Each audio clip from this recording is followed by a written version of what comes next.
సంఘం అనేది ఒక ఫ్యామిలీ. కుటుంబంలో మహా అయితే ఎంతమంది ఉంటారు? 4. మీ కుటుంబాలు అనుకోండి, మిమ్మల్ని అడిగితే చాలా చెప్తారు, పెద్ద లిస్టు. ఉమ్మడి కుటుంబాలు ఉన్నాయి కదా అప్పుడు. ఇప్పుడు ఫ్యామిలీస్ అంటే 2, 3, 4, మహా అయితే 5. ఎందుకంటే ఎవరో ఒక పెద్దవాళ్ళని ఒకళ్ళు ఉంచుకుంటారు, ఒకళ్ళ 2, అంతకు మించి ఉండదు. కానీ సంఘం అనే ఫ్యామిలీలో ఎంతమంది ఉంటారో తెలుసా? అన్లిమిటెడ్ అనమాట. యాడ్ అవుతూనే ఉంటారు. సార్వత్రిక సంఘంలో ఇప్పటికి ఎంతమంది కుటుంబ సభ్యులుగా చేర్చబడ్డారో చెప్పలేం. సంఘంలో దేవుడు ఇచ్చినటువంటి ఒక అలవాటు ఏంటంటే, కుటుంబంలో అనేక మంది చేర్చబడుతూ ఉంటారు. వచ్చిన వాళ్ళందరూ కూడా ఒకరి బాధలను ఒకరు పంచుకుంటూ, ఒకరు బలంగా ఉన్నారనుకోండి, బలహీనలు ఎవరున్నారో చూసి వాళ్ళని బలపరచడం, బాధలో ఉన్న వారిని ఓదార్చడం, అవసరతలో ఉన్న వారికి సహాయం చేయడం. ఆదిమ సంఘంలో మొట్టమొదటి సంఘం ఏర్పాటు చేయబడినప్పుడు, సంఘం ఎప్పుడైతే స్టార్ట్ చేయబడిందో మొదటి శతాబ్ద కాలంలో, అప్పుడు ఎలా ఉండేదో తెలుసా? సంఘంలో ఉన్న చేర్చబడిన ప్రతి ఒక్కరు అంట వాళ్ళకు ఉన్నదంతా అమ్మి తీసుకొచ్చి సేవకుడికి ఇచ్చేవాళ్ళంట, అపోస్తల దగ్గర పెట్టేవాళ్ళంట. అంటే ఉన్నవాడు లేనివాడు అనే భేదాలు ఉండకూడదని కలిగి ఉన్నదంతా తీసుకొచ్చి వాళ్ళ పాదాల దగ్గర పెడితే, దాంతో అందరికీ ఆహారం, ప్రతిరోజు రొట్టె విరుస్తూ ఉండేవాళ్ళంట. వచ్చేవాళ్ళు వస్తూ ఉండేవాళ్ళు, తినేవాళ్ళు తింటా ఉండేవాళ్ళు, దేవుని ఆరాధిస్తూ ఉండేవాళ్ళు, ఎడతెగక ప్రార్థన చేస్తూ ఉండేవాళ్ళు. సంఘం అలా చేర్చబడుతూ ఉండేది. నీదని నాదని, ఉన్నవాడని లేనివాడని భేదాలు అసలు ఉండేవే కాదు. కాకపోతే తర్వాత రాను బౌండరీలు వచ్చేసినాయి, కొన్ని సిద్ధాంతాలు వచ్చేసినాయి. ఇదొక డినామినేషన్, వీళ్ళు ఇది నా సంఘం అని ఎవరికి వాళ్ళు మనుషులు ఏర్పాటు చేసుకున్నారు. కానీ దేవుని దృష్టిలో అంతా కూడా ఒకటే సంఘం. హల్లెలూయా. ఎలాంటిదంటే భక్తుడు ఒక మాట చెప్తాడు, శరీరంలో అవయవాలు ఎలా ఉన్నాయి? చెయ్యి, కాలు, కన్ను, నోరు, చేతులు కూడా మళ్ళీ ఫింగర్స్, ఒక్కొక్కటి ఉంది కదా, ఒక్కొక్క అవయవం ఉంది కదా. ఇవన్నీ కూడా ఇప్పుడు సార్వత్రిక సంఘం కాకుండా విడివిడిగా డినామినేషన్లు ఉన్నాయి చూడండి. ఒక్కొక్క డినామినేషన్ ఒక్కొక్క అవయవం లాంటిది అనమాట. ఎవరి అవయవం అంటే క్రీస్తు అవయవం. అన్ని కలిస్తేనే ఒక దేహం అవుతుంది, శరీరం అవుతుంది. అలాగే ఇవన్నీ కూడా ఒకరోజు యేసుక్రీస్తు ప్రభు ఈ భూమి మీదకి వచ్చే సమయానికి అన్ని సార్వత్రిక సంఘం అంతా కూడా ఎత్తబడుతుంది. హల్లెలూయా. అప్పుడు నిజంగా క్రీస్తులో నిలబడిన వాళ్ళు ఎవరో అప్పుడు తెలుస్తుంది అన్నమాట. ఏదేమైనప్పటికీ కూడా ఆ ఆది సంఘంలో, ఆది కాలంలో స్టార్ట్ అయిన ఆ సంఘం ఎప్పటికీ కూడా కొనసాగించబడుతూనే ఉంది. మరలా ఆ యేసుక్రీస్తు ప్రభు రెండోసారి రాబోతున్నాడు, అప్పటి వరకు కూడా ఇది కొనసాగుతూనే ఉంటుంది. హల్లెలూయా. కాబట్టి సంఘంలో మన బాధ్యత ఏంటంటే, వచ్చిన వాళ్ళ యోగక్షేమాలు తెలుసుకోవాలి. ఏం తెలుసుకోవాలి అంటే ఏంటి? యోగక్షేమాలు అంటే వాళ్ళ పరిస్థితులు ఏంటి, స్థితిగతులు ఏంటి, అంతా ఓకేనా, మనం ఏమన్నా వాళ్ళకి చేయగలమా, ఏమన్నా వాళ్ళ లోలో ఉంటే వాళ్ళకి మనం సపోర్ట్ చేయగలమా, వాళ్ళని ఆదరించగలమా.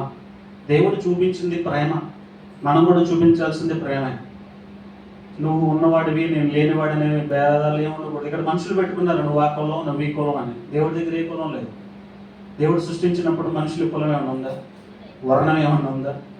ఇవన్నీ మనుషులు తర్వాత క్రియేట్ చేసుకున్నారు కదా. ఇవన్నీ మీకు తెలిసినవే. అయితే ఈరోజు నేను మీతో మాట్లాడాలనుకుంటున్న విషయం ఏంటంటే, మనుషులను నమ్ముకున్నట్టు కంటే రైట్. ఒకసారి ఆ మాట చూద్దాం. 118వ కీర్తన 8, 9 వచనాలను ఒకసారి చూద్దాం. మనుష్యులను నమ్ముకున్నట్టు కంటే యెహోవాను ఆశ్రయించుట మేలు. ఎంతమంది అంగీకరిస్తారు ఈ మాట? ఇంకా కొంతమంది ఎత్తట్లా. అనుభవం ఇంకా అవ్వలేదనుకుంటా. ఒక అనుభవాన్ని మీతో పంచుకుంటా, అప్పుడు మీకు క్లారిటీ వస్తుంది. మనుషులు నమ్ముకోవడం అంటే ఏంటి, యెహోవాను ఆశ్రయించడం అంటే ఏంటి? ఈరోజు చూద్దాం. ఒక 2 ఉన్నారండి. ఒకడేమో గుడ్డివాడు, ఇంకొకడేమో గూనివాడు అంట. గూని అంటే కొంచెం వంగి నడుస్తారు చూడండి, అలాంటి వ్యక్తి సరిగ్గా నడవలేదు. ఇంకొక అతనికేమో కంటి చూపు సరిగ్గా ఉండదు. వాళ్ళని చిన్నప్పుడే సరిగ్గా లేరని చెప్పి తల్లిదండ్రులు దూరంగా వదిలేశారు. ఎక్కడెక్కడో పెరిగారు, లేదా అనాథ శరణాలయాలు అక్కడెక్కడ పెరిగారు. చివరికి పెరిగి సడన్గా వీళ్ళిద్దరూ ఒక చోట కలిసి మాట కలిసి. మనుషులు ఎలా పరిచయం అవుతారు మనకి? ట్రైన్ జర్నీ చేసేటప్పుడు ఆ ప్రయాణాలు ఎవరో ఒకరు ఎక్కి దిగుతున్నట్లుగా మన జర్నీలో కూడా చాలా మంది కొత్త వ్యక్తులు పరిచయం అవుతూ ఉంటారు. ఆ వ్యక్తితో పరిచయం అనేది కొనసాగించాలా, కట్ చేయాలా అనే జ్ఞానం మనకి దేవుడు ఇచ్చాడు. కొన్ని సందర్భాల్లో జ్ఞానంగా ప్రవర్తిస్తాం, కొన్ని సందర్భాల్లో గుడ్డిగా నమ్మేస్తాం. మనుషుల్ని నమ్మేస్తాం, వాళ్ళ మాటలు నమ్మేస్తాం, వాళ్ళు చూపించేదంతా నిజం అనుకుంటాం. బాహ్య రూపమే మనకి తెలుసు, అంతరంగం తెలియదు. వీళ్ళిద్దరు కూడా ఒకరికొకరు కలిశారు. కలుసుకున్న తర్వాత ఇద్దరు మాట కలిసింది, నీకెవరు లేరు నాకెవరు లేరు, మన ఇద్దరం కలిసి ఉందాం, మనము భిక్షాటం చేద్దాం, ఇద్దరం కలిసి డబ్బు సంపాదిద్దాం, దాంతో మనం ఎలాగోలా బ్రతికేద్దాం అని చెప్పి ఇద్దరు ఒకరినొకరు నమ్ముకున్నారనమాట. ఒకరినొకళ్ళు ఆధారపడి ఇద్దరు కలిసి బాగా జన సమూహం ఉన్న ప్రాంతాలకు వెళ్ళడం ప్రారంభించారు. కన్ను లేని వాడికి దారి చూపిస్తున్నాడు ఈ గూనున్నతను. అతను ముందు వెళ్తుంటే వీరు వెనకాల ఇద్దరు చేయి పట్టుకుని నడుచుకుంటూ వెళ్తున్నారు. సమూహం జనసంచారం ఎక్కడ ఉంటుందో ఆ ప్లేసెస్ ఎంచుకుంటున్నారు. అక్కడ ఇద్దరు కలిసి మాకెవరు లేరయ్యా, నేను కళ్ళు లేని వాడిని, నేనేమో గూనివాడిని, సరిగ్గా నడవలేని వాడిని అని చెప్పి అడుగుతూ ఉంటే జాలి కలిగిన వాళ్ళు కొంతమంది వాళ్ళకి ద్రవ్యాన్ని ఇస్తూ ఉన్నారు. అలా రోజులు గడుస్తున్నాయి. కొద్దిగా అమౌంట్ వస్తుంది. దాంతో కాలం గడిచిపోతూ ఉంది. ఒకానొక సందర్భంలో బాగా మంచి బిలియనీర్ ఒక అతను ఆ దారిని వెళ్తా ఉన్నాడు. వెళ్తా వీళ్ళిద్దరిని చూసి బాగా జాలిపడి చాలా ఎక్కువ మొత్తంలో డబ్బులు ఇచ్చాడు. జాగ్రత్తగా వినాలి. చాలా ఎక్కువ మొత్తంలో వాళ్ళు అక్కడ క్లాత్ వేసి క్లాత్ దగ్గర నుంచుని అడుగుతూ ఉంటారు. ఆ క్లాత్ అంతా నిండిపోయేలాగా బ్రీఫ్ కేసు నిండా ఉన్న డబ్బు తీసుకొచ్చి కుమ్మరిచ్చాడు. అక్కడ కళ్ళు లేని వాడికి కనపడుతుందా? అంత మాత్రాన ఎంత వచ్చిందో ఏమొచ్చిందో తెలీదా? వాళ్ళకి చాలా సెన్సెస్ పనిచేస్తాయి. కళ్ళు ఒకటే పనిచేయాలి కానీ చాలా తెలివిగా ఉంటారు. వాడికి అర్థమైపోయింది ఏదో పెద్ద అమౌంట్ వచ్చి పడింది అని. వెనకాల ఉన్న వాడికేమో వీడు అనుకుంటున్నాడు, అమ్మో ఈసారి చాలా డబ్బు వచ్చింది, దీంతో మన లైఫ్ సెటిల్ అయిపోద్ది, ఈ డబ్బు ఉంటే ఇంక మనం ఎక్కడ అడుక్కోవాల్సిన పని లేదు, ఎవరి దగ్గరికి వెళ్ళాల్సిన పని లేదు, ఈ డబ్బుతో నా లైఫ్ సెటిల్ అయిపోద్ది అనుకుంటున్నాడు. వెనకాల గూనివాడు అనుకుంటున్నాడు, ఈ డబ్బులు మొత్తం నాయే అయితే, నాకు ఒక్కడికే అయితే, నేను ఒక్కడినే తీసుకోగలిగితే, వీడు లేకపోతే డబ్బంతా నాదేగా అని మనసు వీడికి కలిగింది. వీడిని ఎలా అయినా సరే అడ్డు తొలగించాలి. నాకే కదా డబ్బులు ఇచ్చింది, నేనే కదా అరిసింది, వీడు ఏం చేశాడు, కూర్చున్నాడు అక్కడ, అంతేగా కష్టపడింది నేను, ఇంత డబ్బు వచ్చింది నా వల్లే, ఇది నా కష్టమే అని వీడు అనుకుంటున్నాడు. ఆ కూర్చున్న గుడ్డివాడు ఏమనుకుంటున్నాడంటే, నేను గుడ్డివాడిని కాబట్టి నా మీద జాలి కలిగి డబ్బులు ఇచ్చారు, ఇదంతా నాది, నాకు ఇచ్చాడు, వీడిని లేపేద్దాం, వీడిని లేకుండా చేద్దాం. ఎలా? ఇద్దరు డబ్బు వచ్చిందని తెలియగానే అప్పుడు దాకా ఒకళ్ళ మీద ఒకళ్ళు ఆధారపడి ఒకళ్ళంటే ఒకళ్ళు హెల్ప్ చేసుకుంటూ ప్రేమగా స్నేహంగా ఉన్న వాళ్ళకి ఒక్కసారి డబ్బు వచ్చి పడేసరికి బుర్రలో పురుగు తిరగడం మొదలైంది. ప్లాన్లు వేసేసుకుంటున్నారు. పైకి బాగానే మాట్లాడుతున్నారు, అన్న తమ్ముడు ఈరోజు మన పని బాగుంది, ఇక నుంచి మనం ఎక్కడ అడుక్కోవాల్సిన పని లేదు, వీటితో మనం ఏదైనా బిజినెస్ చేసుకుందాం మాట్లాడుకుంటున్నారు. మనసులో మాత్రం వీడిని ఎలా చంపాలి, వీడిని ఎలా అడ్డు తొలగించుకోవాలి, ఇద్దరు ఆలోచనలు చేస్తున్నారు. ఇంటికి వెళ్ళారు. యూజువల్గా జరిగేది ఏంటంటే ఆ గూనతను వంట చేస్తాడు, వండి పెడతాడు, ఈయనేమో కూర్చుంటాడు, తింటాడు. ఓకేనా? అలా జరుగుతూ ఉంది. వాటర్ అయిపోయినాయి బిందులో, వాటర్ తీసుకురావాలి, చెరువు దగ్గరికి వెళ్దాం పదా అని ఇద్దరు బయలుదేరి వెళ్ళారు. చెరువులోకి వెళ్ళాలంటే కళ్ళు లేనివాడు వెళ్ళలేడు కదా, దిగలేడు కదా. ఈ గూన అయినా దిగాలి కొంచెం.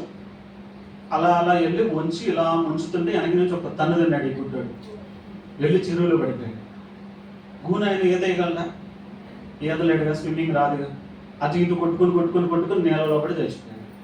ఇక గుడ్డోడు పిచ్చి నవ్వులు నవ్వుకుంటూ హెహా అనుకుంటూ డబ్బంతా నాదే అనుకుంటూ ఆశపడి గబగబా ఇంటికి వెళ్ళి పొయ్యి మీద వంట చేస్తుంది కదా, ఆ దాకలో అంతా వేసేసుకుని కూర రైస్ అంతా కలిపేసుకొని చక్కగా కడుపు నిండా తినేసి, ఆహా ఈ రోజుతో నాకు లైఫ్ సెటిల్ అయిపోయింది అనుకుంటా కూర్చొని గబగబా తినేస్తే దెబ్బకి గొంతులో మంట, కడుపులో నొప్పి బయలుదేరి రక్తం కలుపుకుని వచ్చాడు.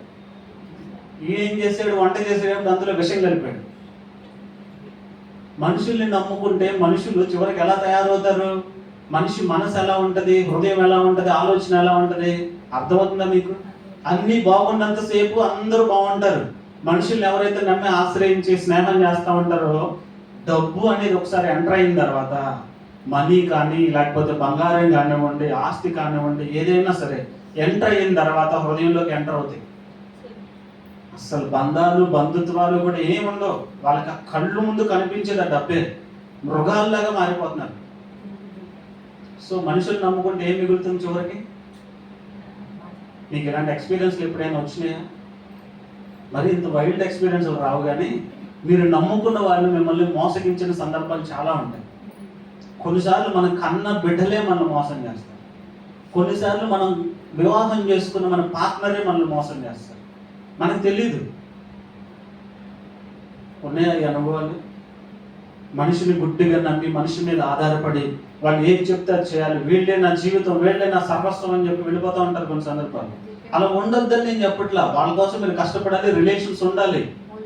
కానీ పరిపూర్ణంగా పూర్తిగా వాళ్ళ మీద డిపెండ్ అయిపోయి దేవుణ్ణి పక్కన పెట్టేసి నా శక్తి, నా బలం, నా ఆరోగ్యం, నేను ఏదైనా చేయగలను ముందుకు వెళ్తే ఎవరు ఎలా మారతారో తెలియదు. చెప్పగలమా? భవిష్యత్తుని ఊహించగలమా? ఎవరు మనసు ఎప్పుడు ఎలా మారుతుందో? ఇద్దరు చక్కగా ఉన్నారు, ఒక్కసారి వాళ్ళు ఎలా మారిపోయారు, ఎంత వైల్డ్గా మారిపోయారు. ఇప్పుడు ఆ డబ్బు ఎవరు సొంతమైందో మరి వాళ్ళిద్దరూ పోయారు, ఎవరు తీసుకున్నారో తెలియదు కదా. కొన్ని సందర్భాల్లో మనుషుల మీద ఆధారపడితే ఇలాంటి నష్టాలు, కష్టాలు వచ్చే అవకాశం ఉంది. అలా కాకుండా మనం కనుక దేవుణ్ణి ఆశ్రయించామనుకోండి, చూడండి ఆ మాటలో ఏం రాయబడింది, మనుషులను నమ్ముకుంటూ కంటే యెహోవాను ఆశ్రయించడం మేలు, రాజులను నమ్ముకుంటూ కంటే యెహోవాను ఆశ్రయించడం మేలు. ఇక్కడ మనుషులు రాజులను ఇద్దరిని క్లాసిఫికేషన్ చేశాడు. మనుషులు రాజులు, రాజులు మనుషులు కదా, రాజులు మనుషులే. కాకపోతే మనుషులు అంటే ఏ అధికారం లేని వాళ్ళ కింద మనం చూడొచ్చు. కొంచెం చిన్నవాళ్ళు, మనతోటి వాళ్ళు, మనతో పాటు ఉండేవాళ్ళు, ఏ అధికారము హంగు ఆర్పాటాలు లేని వాళ్ళు, వాళ్ళని నమ్ముకున్నా మనకి నష్టమే. కొన్ని సందర్భాల్లో మనం మనుషుల కంటే అధికారులను నమ్ముకుంటాం, రాజులను నమ్ముకుంటాం, అంటే మనకంటే పై హోదాలో ఉన్న వారిని నమ్ముకుంటాం, ధనం కలిగిన వారిని నమ్ముకుంటాం. జాబ్ చేసేటప్పుడు ఏదైనా స్టడీ కంప్లీట్ అయిపోయి మనం ఏదైనా జాబ్లోకి వెళ్ళాలంటే మన దృష్టి అంతా ఎలా ఉంటుంది, మన సర్కిల్లో ఎవరున్నారు, జాబ్లో వెల్ సెటిల్డ్ ఎవరున్నారు, ఇప్పుడు నేను చదువుకుంటాను, ఈ చదువుకు తగినటువంటి జాబ్ ఇవ్వగలిగిన వాళ్ళు, ఆ ఫీల్డ్లో ఉన్న వాళ్ళు ఎవరున్నారు, మన మైండ్ సెట్ చేస్తారు. అదే వాళ్ళ మీద డిపెండ్ అయిపోతాం. ఇక వాళ్ళని నమ్ముకుని వాళ్ళు ఇచ్చేస్తారు మనకి జాబ్, వాళ్ళని ఉంటే చాలు, వాళ్ళు చెప్తే చాలు అనుకుంటాం. కానీ వాళ్ళు మనకి జాబ్ ఇస్తారా? ఇవ్వాలని ఉన్నా వాళ్ళు ఇవ్వలేని పరిస్థితిలో ఉంటారు కొన్ని సందర్భాల్లో. మీరు మనుషులను నమ్ముకుని, అధికారులను నమ్ముకుని, ఆ రాజులను నమ్ముకుని మీరు ముందుకు వెళ్తే చివరికి మీరు ఆశించినది దొరకకపోవచ్చు. హల్లెలూయా. ఎందుకంటే మనుషులు ఏది కూడా పరిపూర్ణంగా మనకి ఇవ్వలేరు. ఎందుకంటే ఎవరు పరిపూర్ణుడు కాదు. ప్రతి మనిషి, రాజైనా అధికారైనా ఇంకొకటైనా ఏ స్థాయిలో ఉన్నా ప్రతి మనిషికి కూడా కొన్ని బలహీనతలు ఉంటాయి. బలహీనత లేని మనుషులు ఎవరైనా చూసారా మీరు ఎప్పుడైనా? నేను చూసా, యేసుప్రభు ఒక్కడే. ఆయన తప్ప ఈ భూప్రపంచంలో బలహీనతలు లేనివాడు ఎవ్వడు లేడు.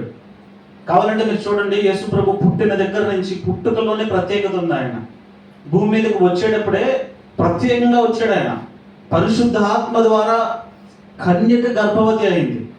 స్త్రీ పురుషుల కలయిక వలన ఆయన పుట్ల ఒక కన్యక గర్భవతిగా మారితే ఆయన ఈ భూమి మీదకి వచ్చాడు. వచ్చేటప్పుడు ప్రత్యేకంగా వచ్చాడు, భూమి మీద జీవించేటప్పుడు ప్రత్యేకంగా జీవించాడు. ఎక్కడా కూడా ఆయనలో అపవిత్రత అనేది లేదు, ఆలోచనలో కూడా పాపం లేదు ఆయన, తెలుసా, చూపులో కూడా. అది ఇప్పుడు అనుకోండి, మనుషులు మనం ఎలా ఉంటాం, పైకి మాత్రం చాలా పరిశుద్ధంగా కనిపిస్తాం, మంచిగా మాట్లాడతాం, అక్క అంటాం, చెల్లి అంటాం, అన్న అంటాం, తమ్ముడు అంటాం. కానీ హృదయంలో ఎలాంటి ఆలోచన ఉంటుందో తెలియదు. ఈ రోజున మనం వింటున్నాం కదా న్యూస్, భయంకరమైన విషయాలను వింటున్నాం. ఎందుకు మనిషి అంత దారుణంగా తయారవుతున్నాడు? మనిషి స్వభావమే అంత, నైజమే అంత కదా. మరి అలాంటి మనిషిని మనం నమ్ముకుంటే మనకేం మిగులుతుంది? చివరికి ఏం మిగులుతుంది చెప్పలేము. ఆ నష్టం ఎలా వస్తుందో కూడా మనకు తెలియదు. కొన్నిసార్లు మరణం రావచ్చు, ఆర్థిక నష్టం రావచ్చు, మానసిక వేదన మిగలవచ్చు. సో దేవుడు ఏం చెప్తున్నాడు, భక్తుడు ఏం చెప్తున్నాడు ఇక్కడంటే, మీరు మనుషులను రాజులను నమ్ముకుంటూ కంటే యెహోవాను ఆశ్రయించుట మేలు. ఒకసారి ఎలా ఆశ్రయించాలి యేసుప్రభుని? మనుషుల్ని ఆశ్రయించడం అంటే, మనుషులను నమ్ముకోవడం అంటే మనుషుల దగ్గరికి వెళ్తాం, వాళ్ళతో కలిసి ఉంటాం, కలిసి మాట్లాడతాం, స్నేహం చేస్తాం కదా.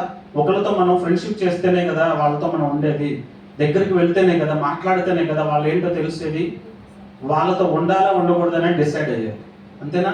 ఆయన యుద్ధకు మనం ఎలా రావాలి, ఆయనతో మనం ఎలా ఫ్రెండ్షిప్, ఒక బంధాన్ని కొనసాగించాలి. ఒక మనిషితో ఫ్రెండ్షిప్ చేయాలంటే మనం ఏం చేయాలి? ముక్కు మొహం తెలియని వ్యక్తితో స్నేహం చేస్తామా? మాట్లాడండి.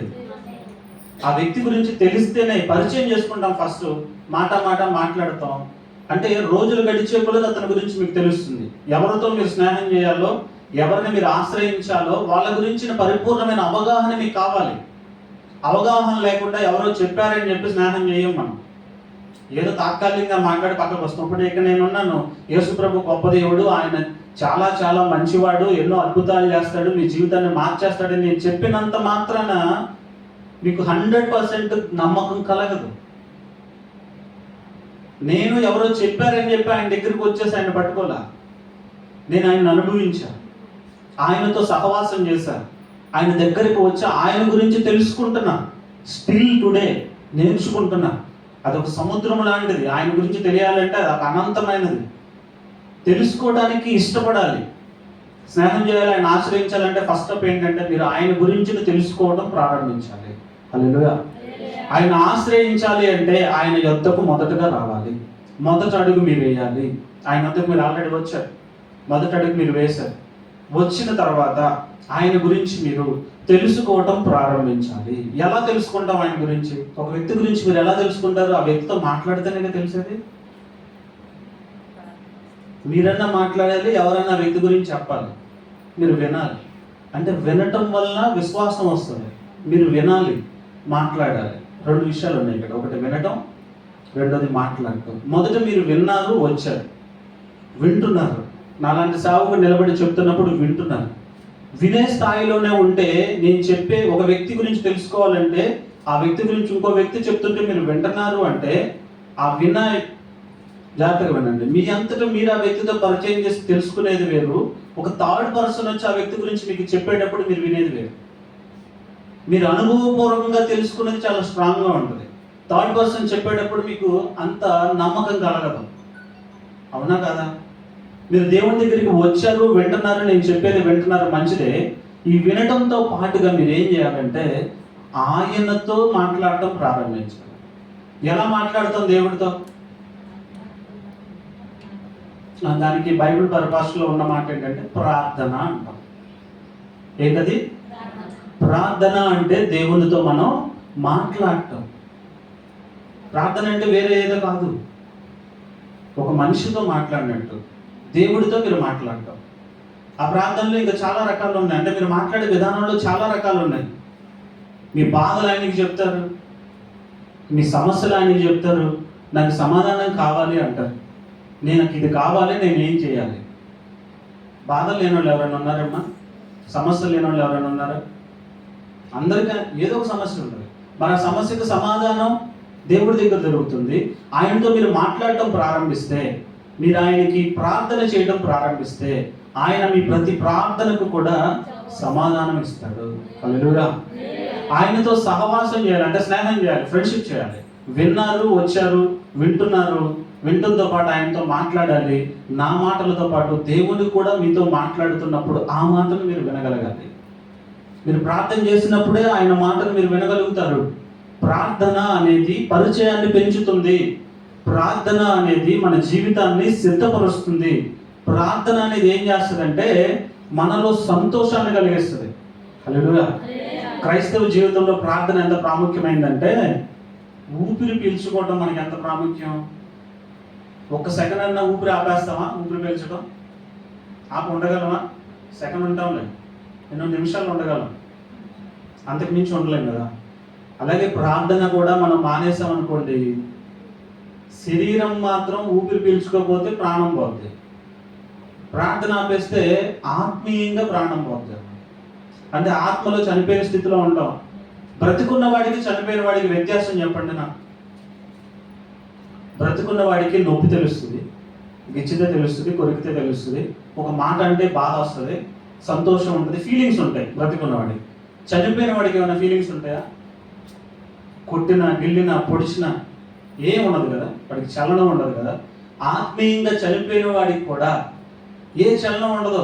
ప్రాణంతో ఉంటాడు, తిరుగుతూ ఉంటాడు, మంచి ఏదో చెడేదో తెలియదు, విచక్షణ తెలియదు, ఏం చేస్తాడో తెలియదు, కోపం ఎందుకు వస్తుందో తెలియదు, ఎమోషనల్ బ్యాలెన్స్ ఉండదు మనిషికి. గమనించారా? ఆత్మలో బతికి ఉన్నవాడు, దేవునితో సహవాసం చేస్తూ ప్రార్థన చేస్తూ ఉండేవాడు తన ఎమోషన్స్ని తను కంట్రోల్ చేసుకోగలుగుతాడు. నరుని కోపము దేవుని నీతిని నెరవేర్చదనే వాక్యం ప్రార్థన చేస్తాడు కాబట్టి తనకి తెలుసు. ఇప్పుడు నేను కోపాన్ని ప్రదర్శించి నా భార్యలో, నా భర్తను, నా పిల్లల మీద నేను కోపాన్ని చూపించాను అనుకోండి, ఏమొస్తుంది? దేవుని మీద నెరవేర్చబడితే ఇక్కడ నాకు నష్టం కలుగుతుందని ఒక అవగాహన వీడికి ఉంటుంది కాబట్టి ఆ కోపాన్ని ఏం చేస్తాడంటే కంట్రోల్ చేసుకుంటాడు. తన ఎమోషన్స్ని కంట్రోల్ చేసుకోవడం నేర్చుకుంటాడు. దేని ద్వారా వస్తుంది ఇది? ఈ ఎమోషనల్ బ్యాలెన్స్ అనేది దేని ద్వారా వస్తుందంటే ప్రార్థన చేయటం ద్వారానే. హల్లెలూయా. ఆ ప్రార్థన మరి ఎప్పుడు చేయాలి, ఎలా చేయాలి, ఎప్పుడు చేయాలి? నేను ఇచ్చే బెస్ట్ సలహా ఏంటంటే మీకు ప్రార్థన చేయడానికి బెస్ట్ టైమింగ్ ఏంటంటే ప్రపంచం అంతా నిద్రపోతూ ఉంటుంది. అప్పుడు ఏ డిస్టర్బెన్స్ ఉండదు. అందరూ పడుకున్నప్పుడు. మీరు ఎగ్జామ్స్కి ప్రిపేర్ అయ్యేటప్పుడు ఎప్పుడు లేచి చదువుతారు? అందరూ పడుకున్నప్పుడు తెల్లవారుజామున లేచి మనస్సు కేంద్రీకరించి చదువుతారు. అప్పుడు చదివేది మీకు మైండ్లో ఫీడ్ అయిపోతుంది. ఎందుకంటే మధ్యలో ఏ డిస్టర్బెన్సెస్ ఉండవు, ఫోకస్ చేయగలుగుతారు. మీరు ఇప్పుడు దేవుడితో మాట్లాడాలనుకున్నప్పుడు, దేవుడికి మీ హృదయంలో విషయాలు చెప్పాలనుకున్నప్పుడు, మీ సమస్యలు మీ బాధలన్నీ ఆయనకి చెప్పాలనుకున్నప్పుడు correct time, exact time early morning time 3 o'clock నుంచి మీకు ఎప్పుడు మెలకు వస్తే అప్పుడు ఆ టైంలో పెట్టుకుని ఆ టైంలో దేవునికి మీరు ప్రార్థన చేయడం ప్రారంభించండి. ఆ ప్రార్థన మిమ్మల్ని సిద్ధపరుస్తుంది అన్నమాట. మీ జీవితాన్ని సిద్ధం చేస్తుంది. మీ జీవితంలో మీకు ఏం కావాలో ఒక క్లారిటీ ఇస్తుంది. ఈ రోజున మనుషులు చాలా మంది వాళ్ళకి ఏం కావాలో క్లారిటీ లేదు. ఎందుకు బ్రతుకుతున్నారో తెలియదు. పెళ్ళిళ్ళు అయిపోతే పిల్లలు పుట్టేస్తారు, యాంత్రికంగానే జీవిస్తూ ఉన్నారు. ఆ పిల్లల కోసం బ్రతకాలి, భర్త కోసం, భార్య కోసం బ్రతకాలి. నాకేం కావాలి? దేవుడు నాకు ఏ జ్ఞానం ఇచ్చాడు? నన్ను ఏ విధంగా చూడాలని దేవుడు అనుకుంటున్నాడు?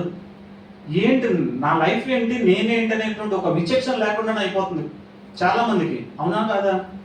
ఒక వయసు వచ్చిన తర్వాత పేరెంట్స్ భారం నింపేసుకోవాలని పెళ్లి చేసేస్తారు. ఆడపిల్లల్ని మరీ భారంగా భావించి పెళ్లి చేసేయాలని చేసేస్తారు. ఎందుకంటే వాళ్ళ పరిస్థితిని బట్టి పెళ్లి అయిపోతే అమ్మయ్య ఒక బరువు దిగిపోయింది అనుకుంటారు. కానీ వీళ్ళకి అర్థం కాని విషయం ఏంటంటే తొందరపడి వివాహం చేసి ఎలాగో వదిలించుకుందాం అనుకుంటే ఆలోచన లేకుండా ఎలా పడితే అలా చేస్తే ఆ వచ్చే ఫ్యామిలీ కొంచెం ఏమన్నా అటు ఇటుగా ఉందంటే లైఫ్ లాంగ్ భారం మోయాలి తల్లిదండ్రులు. హల్లెలూయా. అవునా కాదా? చేసేటప్పుడే ఒకంత ఆలోచించి ప్రార్థన చేసి దేవుడి దగ్గర సమయాన్ని గడిపి దేవుని మీద ఆధారపడి దేవుని మాట తీసుకుని స్థిరంగా ఉండి మనం ఆ వివాహాన్ని జరిగించుకుంటే దేవుడు ఉంటాడు కాబట్టి ఆ బంధం కొనసాగిపోతా ఉంది. అలా కాకుండా తొందరపడ్డాం అనుకోండి, ఏం జరుగుతుంది? తొందరపడడం వల్ల ఏం జరుగుతుంది? ఒక్కసారి మ్యారేజ్ అయిన తర్వాత వెనక్కి తీసుకుంటే కుదురుతుంది? తూచి తెలియచేసేసాను, తీసే ఓడదేసే 3 మళ్ళీ తీసే అంటే కుదురుతుందా?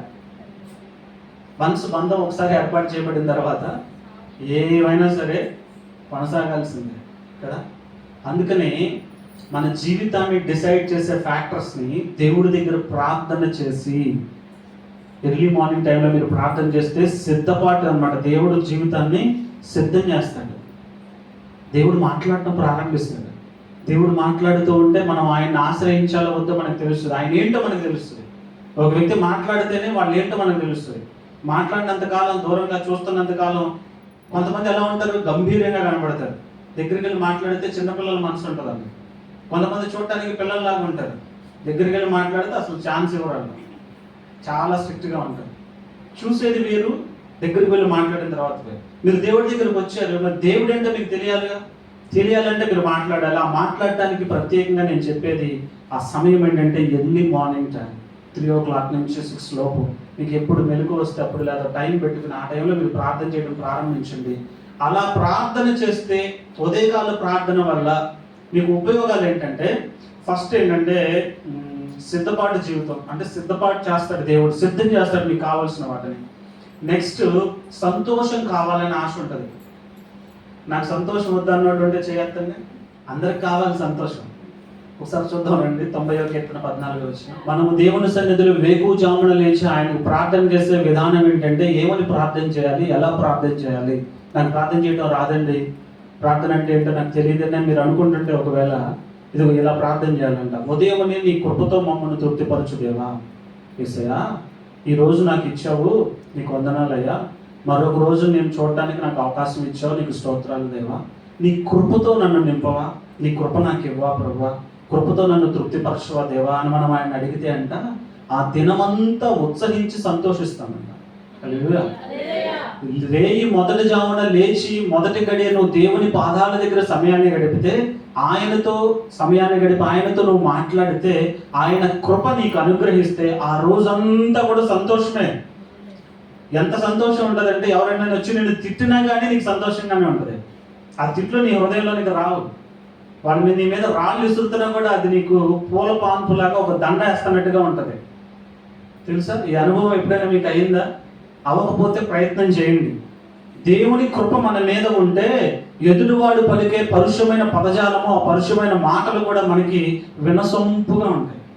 వాడు కోపం చూపిస్తుంటే మనకి నవ్వు వస్తుంది, జాలి కలుగుతుంది వాళ్ళ మీద. అదే దేవుని కృప మనలో లేదు, దేవుని ఆత్మశక్తి మనం పొందుకోకుండా మామూలుగా మనం ఉన్నాం అనుకోండి, వాళ్ళు ఒక్క మాట అంటే మనం 4 మాటలు అంటాం. వాడు చెయ్యెత్తే లోపు మనం చెయ్యి ఎరగొట్టేస్తాం, అంత ఫాస్ట్గా రియాక్ట్ అవుతాం. కానీ దేవుని కృప మనం పొందుకుని ఉంటే భరించే శక్తి దేవుడు ఇస్తాడు, ఓర్పులు ఇస్తాడు, సహనాన్ని ఇస్తాడు. ఎందుకంటే ఇది దేవుని గుణం. నువ్వు దేవునితో స్నేహం చేస్తుంటే ఆయన గుణం నీలోనికి వస్తుంది. స్నేహం అంటే నువ్వు ఆయన గురించి తెలుసుకుంటున్నావు, ప్రార్థన చేస్తున్నావు, ప్రభువా నీ కృపతో నన్ను నింపయ్యా. వేకువ జామునే లేచి ఈ రోజు నీ దగ్గర ప్రార్థిస్తున్నాను, ఈ రోజు నాకు ఎదురయ్యే ప్రతి పరిస్థితిని కూడా నీ కృపతోడు ఉంటే నేను ఎదుర్కోగలనయ్యా.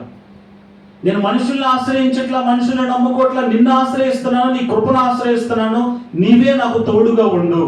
నేను వెళ్ళే జాబ్లో నాకు ఎలాంటి సిచ్యువేషన్స్ ఎదురైనా, ఎలాంటి హార్డ్ సిచ్యువేషన్స్ నేను ఫేస్ చేయాల్సి వచ్చినా కూడా నీ కృప నాకు తోడుంటేనే నేను నిలబడగలను. హల్లెలూయా. ఎలాంటి సమస్యనైనా నేను ఎదుర్కోవాలంటే నీ కృపే నాకు కావాలి. నిన్నే నేను ఆశ్రయిస్తున్నా. అప్పుల సమస్యలు వాటిని నేను ఎలా ఫేస్ చేయాలో నాకు తెలియదు, ఎలా సంపాదించాలో నాకు అర్థం కావట్లేదు. నేను బిజినెస్ చేస్తున్నా, నష్టమే వస్తుంది, జాబ్ చేస్తున్నా, నా రూపాయి దగ్గర నిలబడట్లేదు, అప్పుల మీద అప్పులు అవుతున్నా, వాటిని ఎలా తీర్చుకోవాలో నాకు అర్థం కావట్లా. నీ కృప నాకు ఇవ్వయ్యా. మా ఫ్రెండ్ నమ్మాను, ఇస్తా ఇస్తా ఇస్తా అన్నాడు, లాస్ట్ మినిట్లో హ్యాండ్ ఇచ్చాడు. ఇప్పుడు అప్పులోడికి నేను మొహం ఎలా చూపాలో నాకు అర్థం కావట్లేదయ్యా.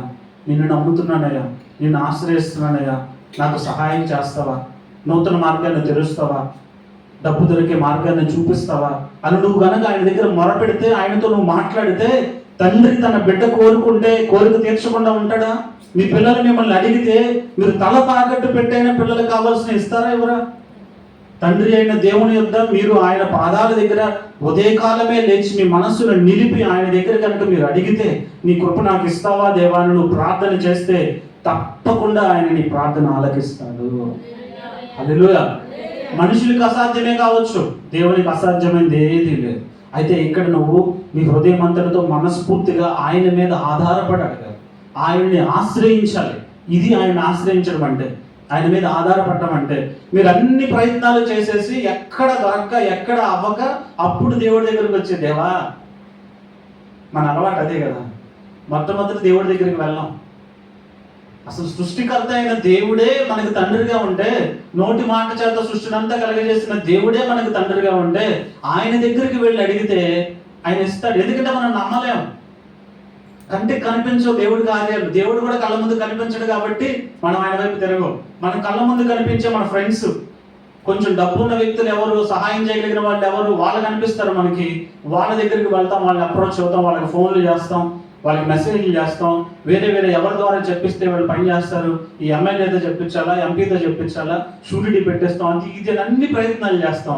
అన్ని బెడ్స్ కొట్టిన తర్వాత ఎవ్వరు సహాయం చేయట్లేదు అనుకున్న తర్వాత, ఏ దిక్కు లేదురా బాబు అన్నప్పుడు అప్పుడు దేవుడే దిక్కు అని వస్తారు. హల్లెలూయా. ఇదంతా టైం వేస్ట్ ప్రాసెస్. మీరు రావటమే దేవుడి పాదాల మీద పడిపోయారు అనుకోండి. దేవుడు ఎక్కడుంటాడు? బై ది వే, మందిరంలో ఉంటాడా? శ్రీకాకుళంలో, శ్రీరామవారిపాలెంలో ఈ మందిరంలో దేవుడు ఉంటాడా? నువ్వు ఎక్కడ మోకరించి, ఎక్కడ నువ్వు కళ్ళు మూసి అయ్యా అంటే నేను ఉన్నానయ్యా అంటాడు ఆయన. నీ మనసు ఆయన వైపు త్రిప్పితే చాలు, ఆయన ఎక్కడైనా ఉండగలడు. సర్వాంతర్యామి, సర్వవ్యాపి ఆయన, అన్ని చోట్ల ఏకకాలంలో ఉన్నాడు ఆయన. మీరు అనుకుంటారేమో మందిరంలోనే ఉంటాడేమో, అక్కడికి వచ్చి ప్రార్థన చేయాలేమో అని అవసరంలా. మీరు ఎక్కడున్నా, ప్రయాణంలో ఉన్నారా, మీరు బస్ జర్నీలో ఉన్నారా, ట్రైన్ జర్నీలో ఉన్నారా, లేకపోతే ఇంట్లో ఉన్నారా, ఎక్కడున్నా సరే మీరు కళ్ళు మూసి దేవా అంటే ఆయన మీతో మాట్లాడతాడు.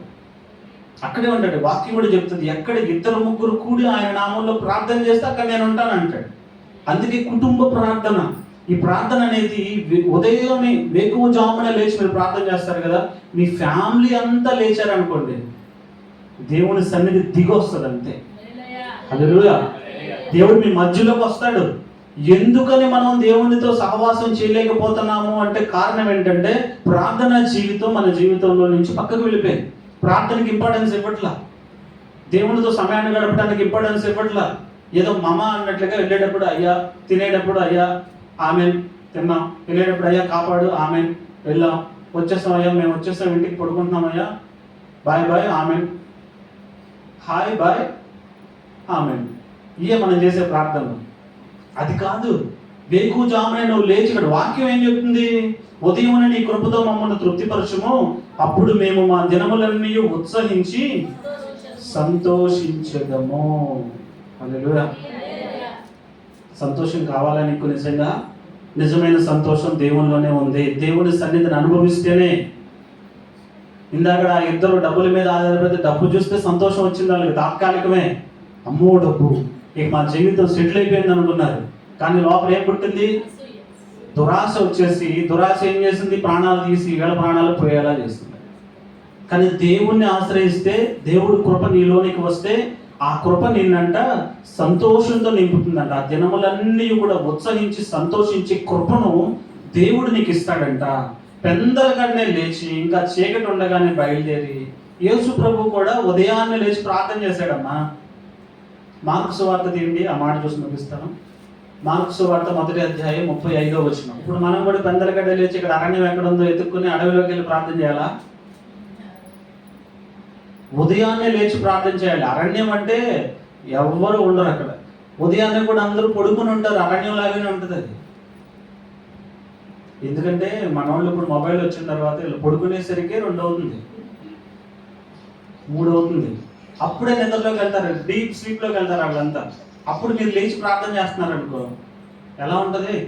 ఒక్కళ్ళు ప్రార్థన చేస్తే, ఇద్దరు ప్రార్థన చేస్తే, ఫ్యామిలీ అంతా ప్రార్థన చేస్తే ఎంత శక్తివంతంగా ఉంటుందో తెలుసా?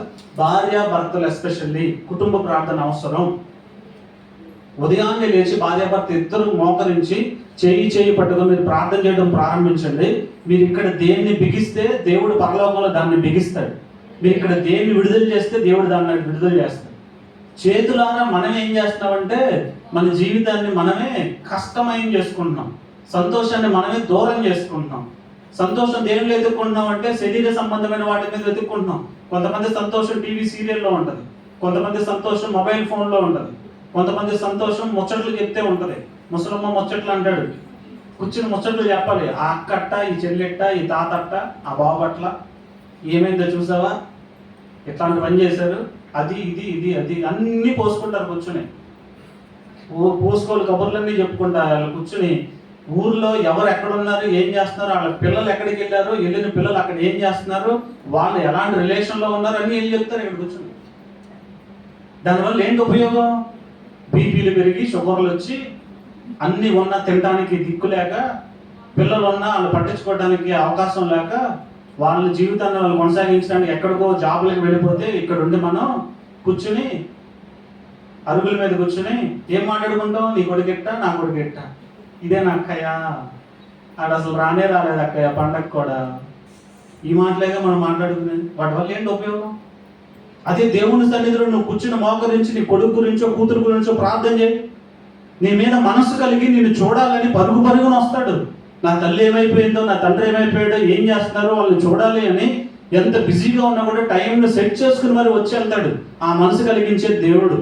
నీ బాధ తీసుకెళ్ళి ఓ బామ్మకో, నీ అక్కకో, చెల్లికో చెప్తే వాళ్ళు మారుస్తారు నీ కొడుకు మనసు. ఇంకా నీకు ఇంకా 4 మాటలేసి నీ దగ్గర మాటలన్నీ తీసుకెళ్ళి నీ కొడుకు ఫోన్ చేసి, ఏంట్రా మీ అమ్మ ఎట్టా ఉంటుంది, నీవంటే అసలు ప్రేమే లేదు, ఇంకొక పొలాలకు వేస్తారు. మీ దగ్గర ఉన్న కొద్ది గొప్ప ఉన్న రిలేషన్ కూడా ఇంకా కట్ చేస్తారు. మనుషుల నైజమే అది. మీరు మనుషులు నమ్ముకుంటున్నారా, యెహోవాను ఆశ్రయిస్తున్నారా? దేవుణ్ణి ఆశ్రయించాలంటే ప్రార్థన చేయడం నేర్చుకోండి. ఉదయాన్నే లెగండి, అడగండి, దేవా నీ కృప కావాలి. మీ పరిస్థితులు ఆయనకి చెప్పండి. ఈ రోజు నేను ఇది ఫేస్ చేయాలి, ఈ రోజు నా జాబ్లో ఈ సమస్య ఉంది, లేకపోతే నేను చదువుకునేటప్పుడు ఈ ఎగ్జామ్స్ ఉన్నాయి నాకు, లేకపోతే నాకు ఇలాంటి అనారోగ్యం ఉంది, ఈ రోజు నేను ఇక్కడికి వెళ్ళాలనుకుంటున్నాను, నువ్వు నాతో వస్తావా? నీ కృప నాకు ఇస్తావా దేవా? నువ్వు నాతో ఉంటే నేను దాన్ని తట్టుకోగలను, నిలబడగలను, నీ కృప నాకు కావాలయ్యా అని అడగండి. ఆ దినమంతా కూడా సంతోషాన్ని ఇస్తాడంట ఆయన. దేవుడు వేకుజామునే లేచి, యేసు ప్రభువే ఆయన పెందలగండే లేచి అరణ్యంలోనికి వెళ్ళి ఏకాంతంగా ప్రార్థన చేశాడు. మరి ప్రార్థనలో ఎంత శక్తి ఉంది? ఆయన శిలువ మీద ప్రాణం తీసుకోవడానికి, ప్రాణం పెట్టడానికి ముందు కూడా గెత్సెమనే తోటలో కూడా ఆయన ప్రార్థన చేశాడు. తండ్రి, నీ చిత్తమైతే ఈ గిన్నె నా యొద్ద నుండి తొలగించు అంటే ప్రార్థనతోనే జయించాడు ఆయన. అటు ప్రార్థన, ఇటు వాక్యము. అపవాది ఆయన మీద దాడి చేసినప్పుడు వాక్యంతో మాట్లాడాడు, ఇటు ప్రార్థన చేసాడు, అటు వాక్యాన్ని హృదయంలో నింపుకున్నాడు. ఈ రెండే మన ఆయుధాలు. దేవుడి గురించి మీకు తెలియాలంటే, ఆయనతో మీరు స్నేహం చేయాలి, ఆయన పరిపూర్ణంగా ఆశ్రయించాలంటే మీరు ప్రార్థన చేయడం నేర్చుకోవాలి, వాక్యాన్ని చదవడం నేర్చుకోవాలి. వాక్యం చదివితేనే మీకు అర్థమవుతుంది ఆయన ఏంటో. అర్థం కాకపోతే ప్రార్థన చేస్తారు, అర్థమయ్యేలా ఆయన మాట్లాడతాడు, అర్థమయ్యే జ్ఞానాన్ని మీకు ఇస్తాడు. అర్థమవుతుందండి? అందుకని మనుషుల్ని ఆశ్రయించట కంటే యెహోవాను ఆశ్రయించుట, రాజులను ఆశ్రయించుట కంటే. మరి ఆశ్రయిస్తారా? ఇక నుంచైనా ఆయన ఆశ్రయిస్తేనే మీ ముఖంలో సంతోషం, ఆయన ఆశ్రయిస్తేనే మీ దుఃఖ దినాలన్నీ కూడా సంతోష దినాలుగా మారుతాయి. ఏ సమస్యనైనా ఆయన తీర్చగలడు. నువ్వు నమ్ము, విశ్వాసం ఉంచు, విన్నావు, విన్నదాన్ని ఆచరించు. ఆచరణలో నువ్వు పెట్టినట్లయితే రిజల్ట్ కూడా నువ్వు చూస్తావు. విని ఇక్కడే వదిలేసి వెళ్ళిపోయి వాళ్ళు అలాగే చెప్తారులే, పొద్దున్న ఎవరు లెగుస్తారు తెల్లారుజామునంట, ఈ వయసులో మేము ఏం లెగుస్తాం, ఈ చల్లో లెగాలంటే నన్ను అన్ని బిగుసుకుపోయి ఉన్నాయి అని అనుకుంటున్నావా? పొద్దున్నే లెగిస్తే నీకు ₹1,00,000 ఇస్తాను. అసలు నిద్రపోతారు రాత్రి మీరు? మళ్ళీ ఎక్కడ మిస్ అయిపోతామో ఆ టైంకని రాత్రి నుంచే స్నానాలు చేసి అన్ని రెడీగా పెట్టుకొని మెలకుగా ఉండి పొద్దున్నే వెళ్ళిపోతారు డబ్బులు తెచ్చుకోవడానికి.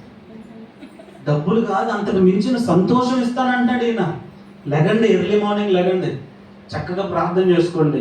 ఆ రోజంతా ఎంత యాక్టివ్గా ఉంటారో తెలుసా? మళ్ళీ సమస్యలు ఉండవా అంటే సమస్యలు ఉంటాయి. సమస్యలు కూడా చాలా ఈజీగా హ్యాండిల్ చేస్తారు. ఎందుకంటే దేవుడు కృపను అడిగారు, ఆయన తోడు అడిగాడు, ఆయన వచ్చేసాడు, మీతో ఉంటాడు. నేను అన్నా పదండి అన్నాడు. ఇంకా ఇంకా మీకు ఆయన గురించి తెలుస్తుంది. ప్రతిరోజు ప్రార్థన చేయండి, కుటుంబంతో కలిసి ప్రార్థన చేయండి, భార్యాభర్తలు ఇద్దరు కలిసి ప్రార్థన చేయండి. కొత్తలో కొంచెం ఇబ్బందిగానే ఉంటుంది. ఒక 5 నిమిషాలు చేయండి, పోనీ లేచి అయ్యా అయ్యా అని పడుకోండి, రేపండి ఇంకో 5 నిమిషాలు పెంచండి. ఒకేసారి రాకపోయినా డే బై డే పెంచుకుంటూ వెళ్తే ఆయన మాట్లాడుతూ ఉంటే ఉండే సంతోషం ఉంటుంది చూడండి. కోట్లు సంపాదించినా రాదండి ఆ సంతోషం. దేవుని మాట నువ్వు విన్నప్పుడు, నీ హృదయాన్ని ఆయన మాట తాకినప్పుడు, ఆయన నిన్ను దర్శించినప్పుడు, దర్శనం ద్వారానో వాక్యం ద్వారానో ఆయన నిన్ను సంధించినప్పుడు నీ హృదయంలో కలిగే సంతోషం అంతా ఎంత కాదు. అది నువ్వు ఎంత ఖర్చు చేసినా కొనలేవు. అనుభవిస్తేనే. నేను ఎంత చెప్పినా నీకు అర్థం కాదు, నువ్వు అనుభవిస్తేనే. ఇప్పుడు మా అమ్మగారు వంట సూపర్ చేస్తుందని నేను ఎంత పొగిడినా అది తింటేనే మీకు టేస్ట్ తెలుస్తుంది. అంతేనా? నేను తిన్నాను కాబట్టి అసలు సూపర్ ఉంది, అసలు ఆ చికెను ఇది అదే నేను చెప్తే మీకు ఆకలి తీరిద్దా? నోరు ఊరిద్ది ఇంకా. అంతే కదా? నేను ఎంత చెప్పినా మీకు అర్థం కాదు. మీరు అనుభవిస్తేనే, అనుభవపూర్వకంగా తెలుసుకుంటేనే. ఎందుకంటే దేవుడు మాట్లాడేవాడేనా, మౌనంగా ఉండేవాడు కాదు. నేను ఏది అడిగినా దానికి జవాబు ఇచ్చేవాడేనా. మీరు ఇప్పుడు చాలా మందిని చాలా అడుగుంటారు, సమాధానాలు దొరకకుండకపోవచ్చు. ఈయన దగ్గరికి వచ్చి కూడా చాలా మంది సమాధానాన్ని పొందుకోలేకపోతూ ఉంటారు. కారణం ఏంటంటే సరిగ్గా వెతకరు, సరిగ్గా అడగరు, ఎదురు చూడరు. ఇక నుంచి నేను చెప్పినట్లుగా మీరు నడుచుకోండి. చక్కగా వేకుజామున లేచి ప్రార్థన చేయండి. మొదటిది అలవాటు అయితే నెక్స్ట్ స్టెప్లో ఇంకా చాలా ప్రేయర్స్ ఉన్నాయి, నేను చెప్తాను. ఈ ఒక్క ప్రార్థన మీద దృష్టి నిలపండి. ఉదయాన్నే లేకండి, భార్యాభర్తలు పిల్లలు అందరూ కూర్చొని ప్రార్థన చేయండి.